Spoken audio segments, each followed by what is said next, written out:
Hey guys, how are you today? Hey, today we're gonna talk a little bit about deadheading, when and why. Um, just to get right to it, I've had a bunch of people asking, why do you deadhead? What's the reasoning behind leaving and driving so far, or you know, when to deadhead? Well, basically, in a nutshell, you're deadheading to get to a better freight area. Um, say you take a load from Ohio and you go all the way down into the bayous of Louisiana somewhere. There's really no good freight around that area. So a lot of times you end up deadheading out of there, whether be it over to Houston or maybe some folks will go up to Tennessee. And I've heard limited. Some people they go up into Mississippi, central Mississippi, but we all have we all have our own tricks of the trade, our own opinions, our own luck, if you will. What I'm telling you is solely my experience. This isn't the golden truth for everybody out there. This is just what has worked for me in my short time working in a cargo van. Uh, so like I say, if I get a run from Ohio to Louisiana, 9 times out of 10, I'm deadheading up to Tennessee. I'm not going over to Alabama, Mississippi, Arkansas. Depending what part of Louisiana, I may go over to Houston, but for the most part, right up to Tennessee. You're looking at what the best possible chance to get you freight is. What city and state? And to me, for my experiences, that Tennessee is the best for me. Memphis, Nashville. Um, if you go, you know, like West Virginia, Virginia, Kentucky, again, pending what parts of those areas, not not all of it, but like if I'm northern Kentucky, northeastern, I'm gonna deadhead back to home, which for me is around Cleveland, Akron, Ohio. I'm gonna go right back home because well, that's where I live, and number two because that's a better freight area for me. If I'm in western, northwestern, north, possibly other parts of West Virginia, I'm gonna go back home to Ohio. If I'm in central to western Pennsylvania, I'm going back home. That's where the freight's at. Um, if I'm in southern Virginia, I'll go down to Carolinas. If I'm in southern Kentucky, I'll go to Nashville, or maybe I'll scoot over to Memphis. Um, you know, all the Carolinas are good. It doesn't matter which one you're at. Tennessee, you got Memphis West, Nashville Central, and Knoxville over to the east. Different folks will have different opinions on this now. Understand that this isn't all of their opinions, just me. You know, I may have great time and great luck in places like Memphis, Nashville, Knoxville, et cetera, et cetera. This guy, every time he goes there, he's sitting. He's not making no money. It's just the luck of the draw. It's dispatch, brokers, owners, vans, time of year. It all plays into it. Everybody's experiences are different for one reason or another. It isn't, we're all not the same. We all have our favorite places that we want to be. Me, I love going down to Laredo. I love going to El Paso. But there's other people out there that despise it. They hate it. So, going down to Florida, southern Florida.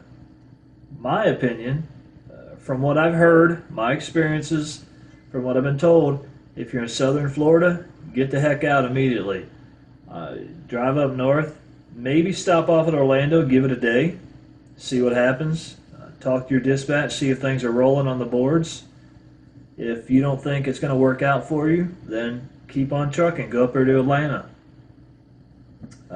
I'd go up to the Carolinas. I like it up there, South Carolina.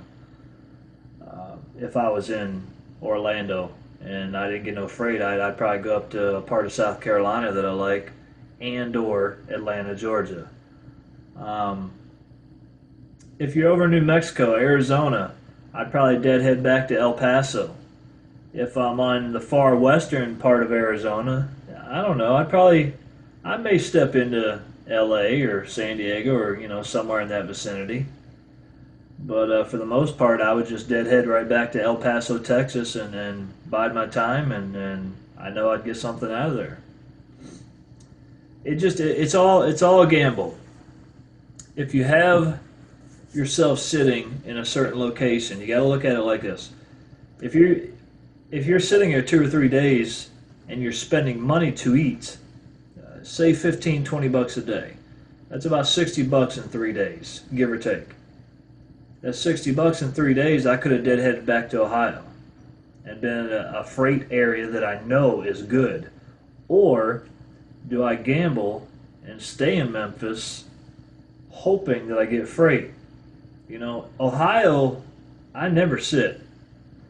Every once in a while, I'll sit one day, but I never sit 2, 3, 4 days like can be the norm sometimes of Memphis, Laredo, parts of South Carolina, Georgia. I mean, you can sit everywhere. No one place is perfect, but some of us just have better luck in different places, So that's really it in a nutshell, man.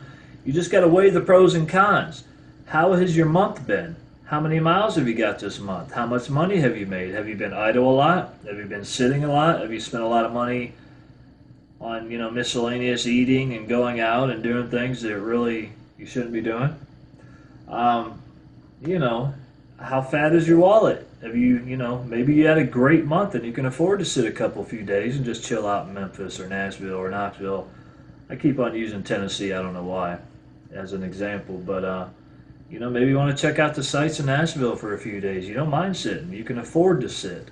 But if you're that guy who, man, I need to make money, I need to go, go, go, go, go, then you really need to be careful where you're going to sit, because it could cost you money and it could hurt you.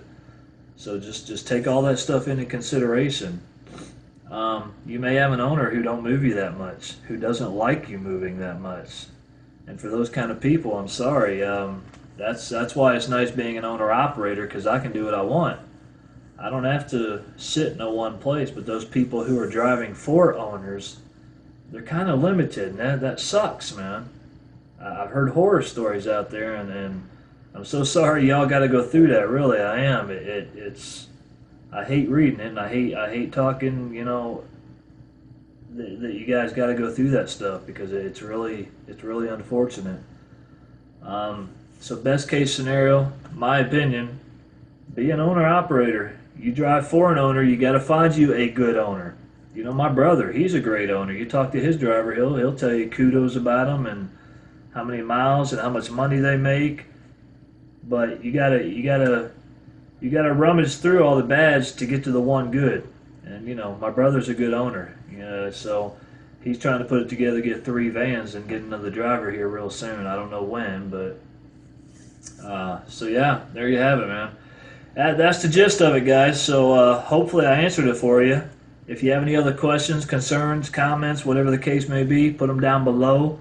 If you have any other ideas, something you want, have a topic or an idea of videos you'd like me to make, please. I invite all the information and comments and ideas y'all have. So, hey, hope you guys doing good, healthy, happy, wheels turning, bank accounts growing, man. Y'all have a good day that way. We'll see you real soon.